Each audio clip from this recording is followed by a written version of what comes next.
everyone, my name is Dewi.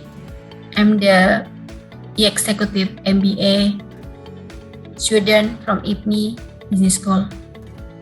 So for this video, I would like to recap the 8 weeks of the subject Global Economy and International Business.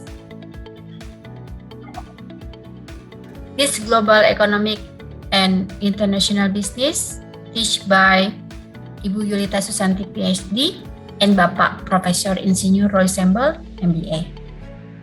Let's move to the mind mapping for the first week. So on the first week, I want to highlight about the assignment. So we have quite a lot of assignment here.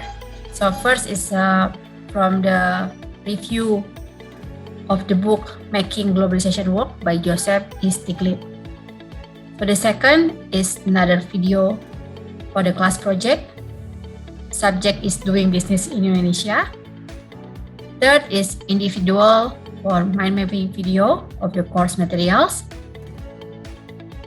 The last one is the group assignment as well regarding event analysis of the impact of climate change. So another one is individual assignment or to review the multinational company. For myself, I will reviewing Mark Indonesia. So for the first week, the long history of global economy actually recap in one chart. In this one, actually we can have a summary that there's a significant movement, economy changing from the East Asia, which is from India and China, to the West countries such as United States, United Kingdom or UK, France, and Germany and Italy. However, this recent day actually is moving back again the domination of Asia countries with the technology and the creativities. So the moving from the East Asia to the West countries power actually because of the Industrial Revolution in 1820 and also 1840. Okay, next to the week 2. On the week 2, we have two things.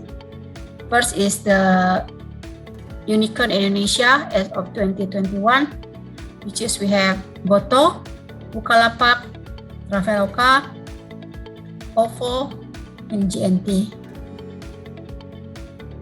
Another one, we are talking about absolute versus comparative advantage. So what is comparative advantage? So this is the ability to produce specific products more efficient compared to another product. So absolute advantage is the ability to produce products more efficient compared to another country. Now we move to week 3. So for week 3, we have 3 elements here. So the first is the integration of tax effect and financial distress cost. And here, actually, there are several costs associated with financial distress, including bankruptcy costs, distressed asset sales, a higher cost of capital, indirect costs, and conflict of interest. So the relationship of the value of capital and debt ratio usually in this diagram. So another one is the theory of tariffs and quota. So a quota is the physical limit on import quantity. And what is tariff? So tariff is a tax on import. So we discussed as well about several patterns on tariff. So here, generally tariffs are lower in high income countries. Tariffs tend to be higher in lower income countries, partly because they rely on them for government revenue. Another one is tariffs are higher in agriculture products, apparel manufacturers, and textiles. And next, we move to the week 4. So for the week 4, factor that affect currency exchange rate, they are, first is relative inflation rate, relative income, government restriction on flow on goods or services, relative interest rates, government restriction on capital flow, and last but not least is risk perception. Okay, then we move to the week 5. So for the week 5, we have 3 elements as well as a highlight here. So first is managing the process of globalization. So here like we have 3 highlights. First is exporting, making a product in the firm's domestic marketplace and selling it in another country. So what is importing? So importing is bringing a good, service, and or capital into the home country from abroad. And how about licensing? So licensing is arrangement whereby a firm allows another country to use its brand name, trademarks, technology, patent, copyright, or other asset in exchange for the royalty based on sales. The second topic that highlight here is about the 4 risks of international business. So this is the risk in international business. They are like cross-cultural risk, country risk, currency financial risk, and commercial risk. On these 5 weeks, we have the guest lecturer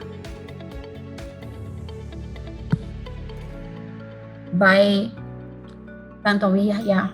He is the ambassador of Republic Indonesia to New Zealand. So then we move to the week 6. On the week 6, there's 2 things that we want to highlight: strategy and organizational in the international firm, which is there's 4 things here: global standardization strategy, transnational strategy, localization strategy, and home replication strategy, which is on the graphic, is connecting between pressure for cost reduction and pressure for local responsiveness. This is according to Peng 2011. Another one is essential of global firm. I would like to highlight here is about the culture. So we have the cross-culture risk, dimension, language, region, model and explanation, and the last but not least is managerial implication. So let's move to week 7. So on week 7, this what actually like what are the recent issues that we want to highlight here? Is it the competitiveness of nation? Sell in May and go away? Or Twitter drama by Elon Musk? Actually, the answer is sell in May and go away, or we call it Simaga. So Simaga is another like recent issue. Actually, it highlight in this current situation. And then one is Siabin, sell in August, buy in November. Is it true or not? There's a lot of like study in progress for doing this Simaga or Siabin. Another one is the competitive advantage of the nation. So for this one, we have the source of prosperity, which is inherited prosperity and created prosperity. For this one, prosperity for inherited is constrained, and for the created prosperity is unlimited.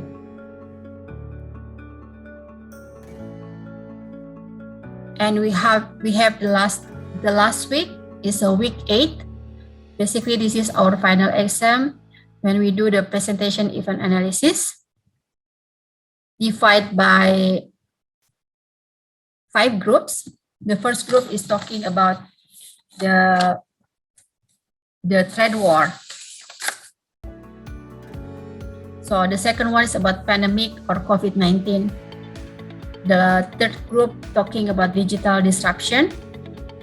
And my group is doing the green climate change or ESG. Last but not least, the group 5 present about Russia-Ukraine war and how relate to the global economy.